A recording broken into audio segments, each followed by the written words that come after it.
Hare Krishna. Let us understand Bhagavad Gita as it is, written by His Divine Grace A.C. Bhaktivedanta Swami Srila Prabhupada. Bhagavad Gita has 18 chapters. So let us understand these chapters section by section. Before we begin the discussion, let us offer our prayers to our spiritual master, His Divine Grace A.C. Bhaktivedanta Swami Srila Prabhupada and Supreme Lord Shri Krishna.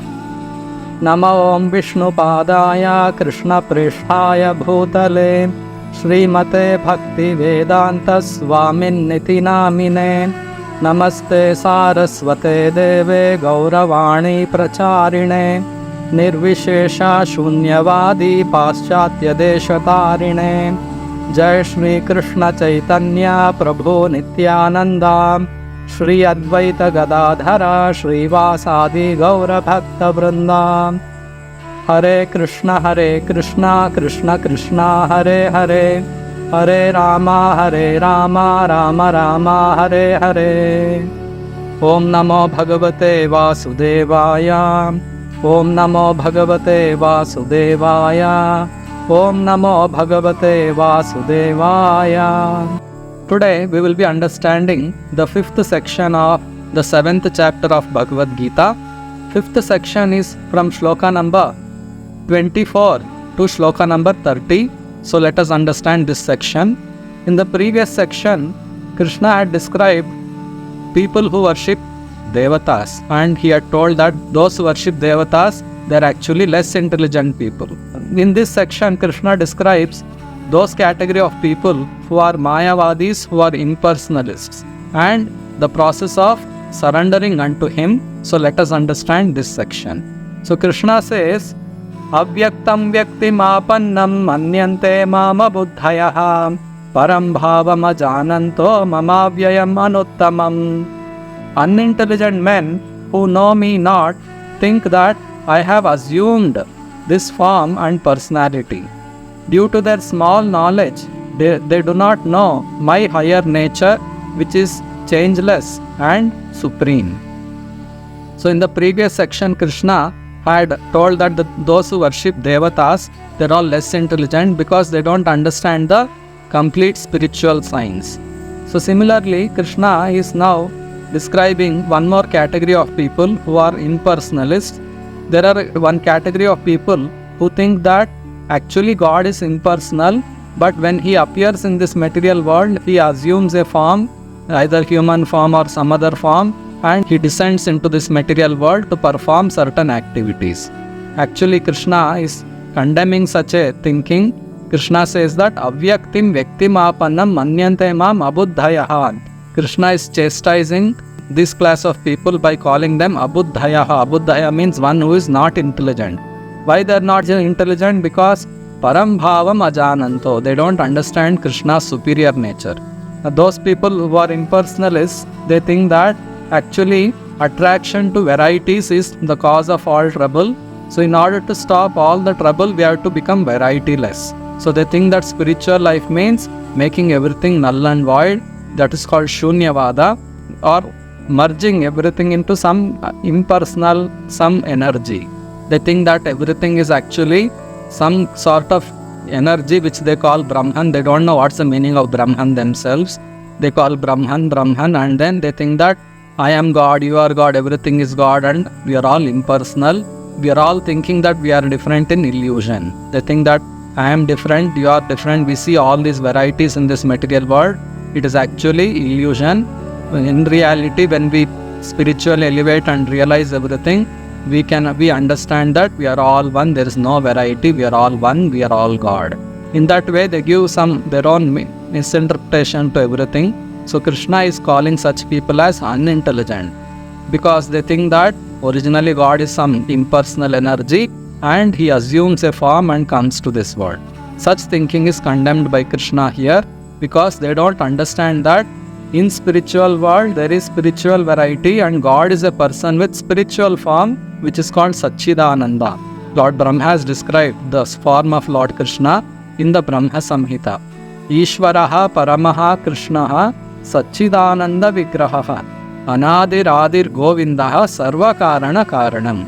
So Lord Brahma has clearly described the form of Lord Krishna as Satchidananda Vigraha. Vigraha means personality form, and that form is not material form, it is spiritual form. Sat Chit Ananda. Sat means eternal, Chit means complete knowledge, and Ananda, completely blissful. So that is the form of Krishna. Originally God is two-handed form with flute and a peacock feather on his head with beautifully decorated dress and ornaments. So all these details are described by Lord Brahma after he realized God, and when he saw the spiritual world by his own eyes, he has described those details in a scripture called Brahma Samhita. And in Bhagavad Gita, Lord Krishna himself is teaching about his own self directly to Arjuna, and he is telling that I am the Supreme and you surrender to me. So very clearly, directly Krishna is telling, I am the Supreme Lord. Ishvara Sarva Bhutanam Hriddesha Arjuna Tishtati. Krishna is clearly telling that I am the Supreme Lord of all living beings, and I am situated in the heart of every living being. So Krishna is directly telling in the end of the Bhagavad Gita, Sarva Dharman Parityajya Mam Ekam Sharanam Vraja Aham Tvam Sarva Papebhyo Moksha Ishyami Mashuchaha. Krishna is telling that abandon all varieties of religion which you have made out of your own mental concoction. Abandon, surrender unto me alone. Sarva Dharman Parityajya Mam Ekam Sharanam Vraja. Clearly Krishna is telling you surrender to me alone. And Aham Tvam Sarva Papebhyo Moksha Ishyami. I will deliver you from all sinful reactions. Ma Shuchaha, do not worry. So Krishna's instructions are very clear. He is telling that I am the Supreme Lord, surrender to me. And here Krishna is clearly telling that unintelligent people think that God is some impersonal and he appears as a person. He takes a form and then that is temporary form. In that way they give misinterpretation. These are all incorrect understanding. Actually God is a person. He's having a form, spiritual form, and that form is that of Lord Krishna. Lord Krishna is that Supreme God whom we all have to surrender and worship him. We are all parts of Krishna. We are all servants of Krishna. So this is the correct understanding.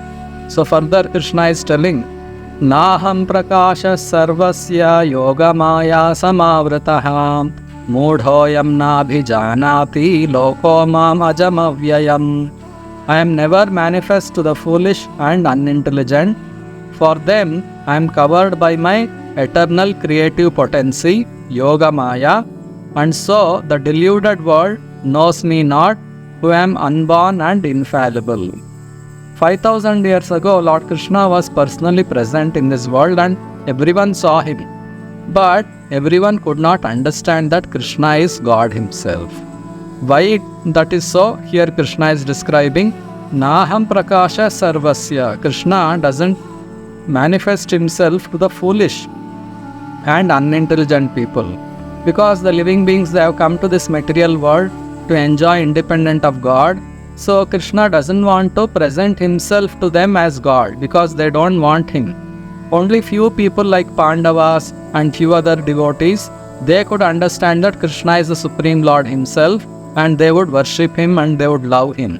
But others, some of them saw Krishna as an ordinary cowherd boy, some saw him as a prince, some saw him as a Kshatriya warrior. Like that, different people saw him differently. Only pure devotees like the Pandavas and few others could recognize that the Supreme Lord Krishna himself is moving around in the human society. So only they could understand. So why this is so? Because Krishna doesn't want to manifest himself to the unintelligent and foolish people, those who don't want to accept him as supreme. So mudhoyam nabhijanati. Mudhas, those who are foolish, they will not understand that Krishna is God. But Krishna is ajam and avyayam. He is unborn and infallible. So Krishna doesn't take birth like us according to laws of karma. He appears whenever he likes and he comes and teaches what is real life, what is religion. He re-establishes religious principles so that we all can really be happy. So further Krishna says, Vedaham samatitani vartamanani cha Arjuna bhavishyani cha bhutani mam tu vedana kaschana.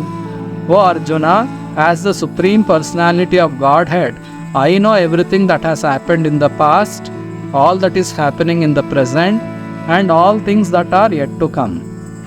I also know all living entities, but me no one knows. So here clearly Krishna is describing the difference between himself and all the living beings. Krishna is not an ordinary human being. Many people think that Krishna is also a human being like us with some extraordinary power. Actually, Krishna is not a human being. He is Supreme Lord. He is not ordinary human being. We are all parts of God. We are all Atma. Krishna is the Supreme Paramatma. Paramatma is also an expansion of Krishna. So Krishna is the root cause of everyone. So Krishna is not an ordinary man. He is Purushottama. He is the cause of everything. So Krishna is here clearly telling that Vedaham samatitani vartamanani charjuna bhavishyani cha bhutani mam tu vedana kashtana. Krishna is telling that I know everything that has happened in the past, everything that is happening in the present, and everything that will happen in future. So this is Krishna. Krishna never changes his body. His body is spiritual and he never changes his body. He maintains his spiritual body forever. But we are now in the material body. We are all soul, spirit soul in the material body. This material body gets deteriorated. One day it will become very old, and due to disease or certain natural deterioration in the body, due to old age, this body becomes unfit and we have to give up this body and enter into another body. So in our case, our external material body is different and the spirit soul is different. But in Krishna's case, Krishna with his complete form is Krishna. He is spiritual. He is not having any material body. So he doesn't change any body. Because Krishna is always in his original spiritual body, he never forgets what has happened in the past, and he knows everything that is going to happen in future because everything is in his control. Everything, he knows what is going to happen. And he also is aware of everything that is happening in the present tense.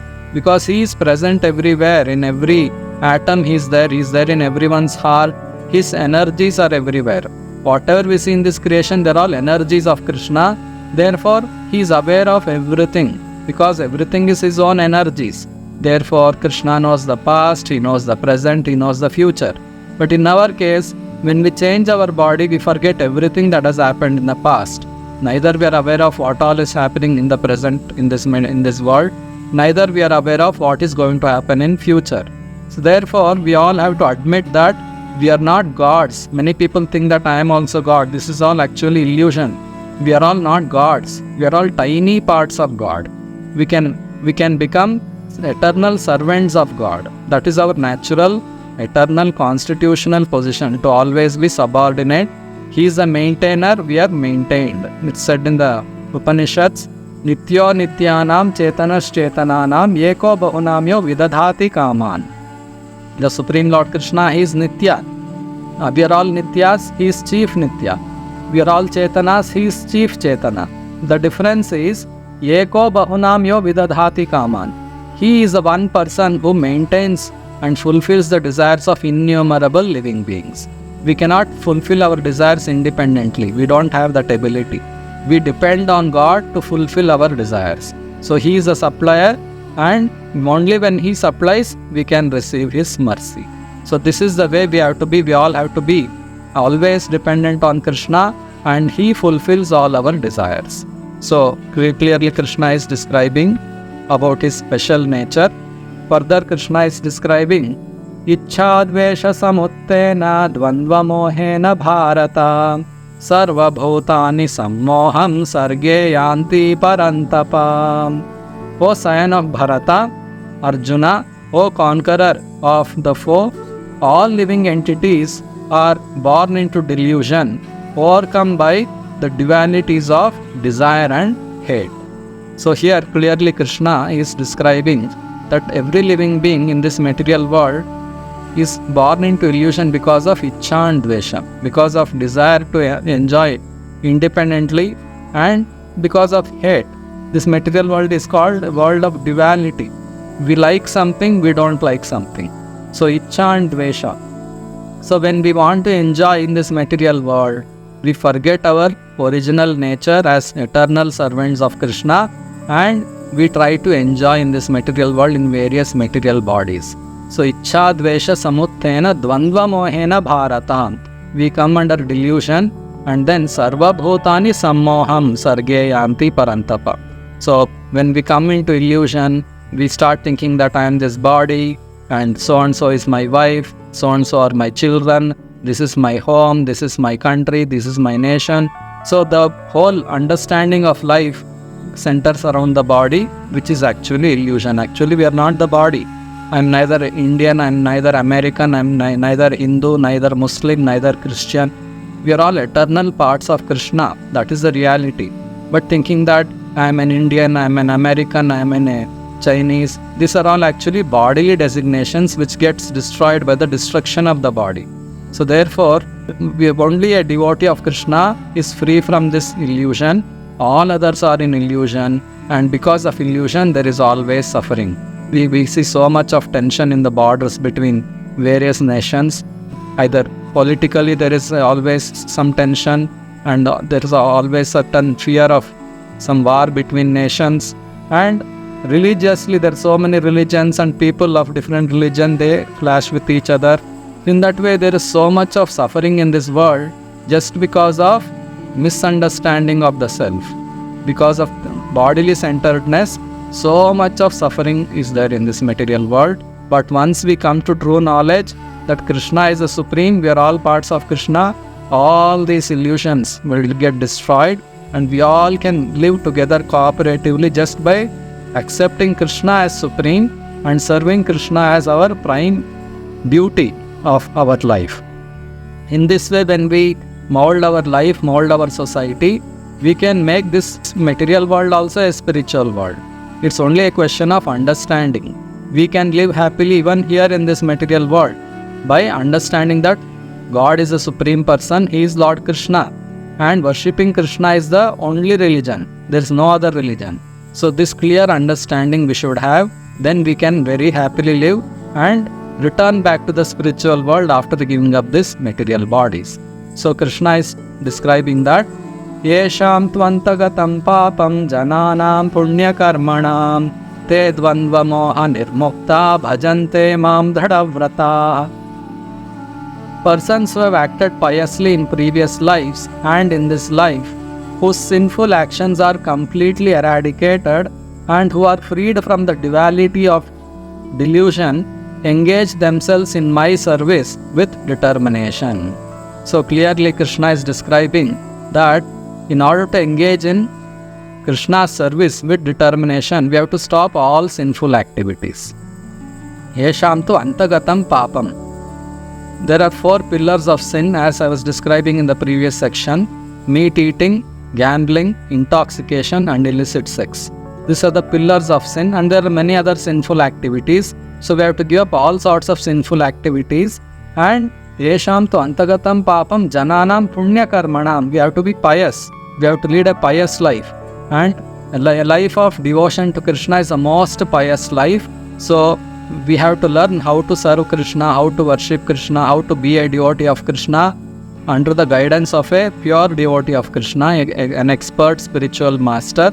In the association of pure devotees, we have to learn about Krishna and how to lead a devotee's life. When we learn this science, then we can stop all sinful activities and lead a pious life. Only under the guidance of an expert spiritual master, by properly understanding things as they are, we can serve Krishna, we can love Krishna with determination. So, very clearly Krishna is describing, Te dvandva moha nirmukta bhajante mam dhridavrata. Only such people who have complete knowledge of Krishna consciousness, under the care and guidance of a spiritual master, by the mercy of Krishna only we can understand Krishna. We cannot understand Krishna just by reading some Vedic scriptures. Many people think that God is impersonal because they're deep in the heart, they don't like Krishna. They hate God as a person. He can never become a devotee of Krishna. Therefore, one who accepts Krishna as the Supreme Lord, he is the most fortunate person in this world because he has already achieved the goal. He knows the goal of life. It's only a question of matter of practice to become completely purified. So he will quickly become purified and return back to Krishna. So Krishna is telling, Jara marana mokshaya mama shrityaya tantiye te brahma tadviduh kritsnam adhyatmam karma cha akilam. Intelligent persons who are endeavoring for liberation from old age and death take refuge in me in devotional service. They are actually Brahman because they entirely know everything about transcendental and fruitive activities. In order to return back to Krishna, one has to have complete knowledge about Krishna. Unless we have complete knowledge about Krishna, we cannot return back to Krishna. Our knowledge will become imperfect. Those who progress spiritually, generally they think that God is impersonal. Further, by understanding more about spirituality, they come to the realization of Paramatma, the super soul in the heart of every living being. That is further advancement in spiritual understanding. But the complete understanding is even Paramatma, who is there in the heart of every living being and who is there in each and every atom in this creation, he understands that Paramatma is also an expansion of Lord Krishna. So ultimately Krishna is the supreme source of everything. That understanding that Krishna is the supreme absolute truth is a complete understanding of spiritual science. Those who understand this complete knowledge, they give up this material body and return back to the spiritual world. Jara marana mokshaya mam ashritya yatantiye. This material world is called Mrityu Loka because this body is perishable. Birth, death, old age, disease, these are the difficulties, these are the problems of life. And those who are all entrapped in this material body, they keep undergoing this repeated cycle of birth and death. So, Jara Marana Mokshaya, those who want to get free from this material bodies, they have to surrender to Krishna. They have to understand Lord Krishna completely and worship Krishna. They are called Brahman because they have got complete knowledge of Krishna. Other spiritualists, those who don't understand Krishna as Supreme Lord, they are actually not Brahman because they don't have complete knowledge about Krishna. So further Krishna says, Sadhi bhotadi daivam mam sadhi yajñam cha ye viduho prayana kale pichamam te vidur yukta chetasaha. Those who know me as the Supreme Lord, as the governing principle of the material manifestation, who know me as the one underlying all the demigods and as the one sustaining all sacrifices, can with steadfast mind understand and know me even at the time of death. So very clearly Krishna has described that Krishna is the source of everything. He is the source of even the Devatas. He is the source of all. He is sustaining all sacrifices. He is the one who is the governing principle of all material manifestation. So very clearly we can see that it is Krishna who is the source of everything, and it is to Krishna whom we all have to surrender. Every sacrifice we perform, we have to perform it just to please Krishna. So this is the complete understanding of spirituality, and this whole 7th chapter is aimed at giving us this conviction that Krishna is the Supreme Lord and we are all His eternal servants. So in this way, this chapter comes to an end. So we will understand the 8th chapter in the next section. Hare Krishna.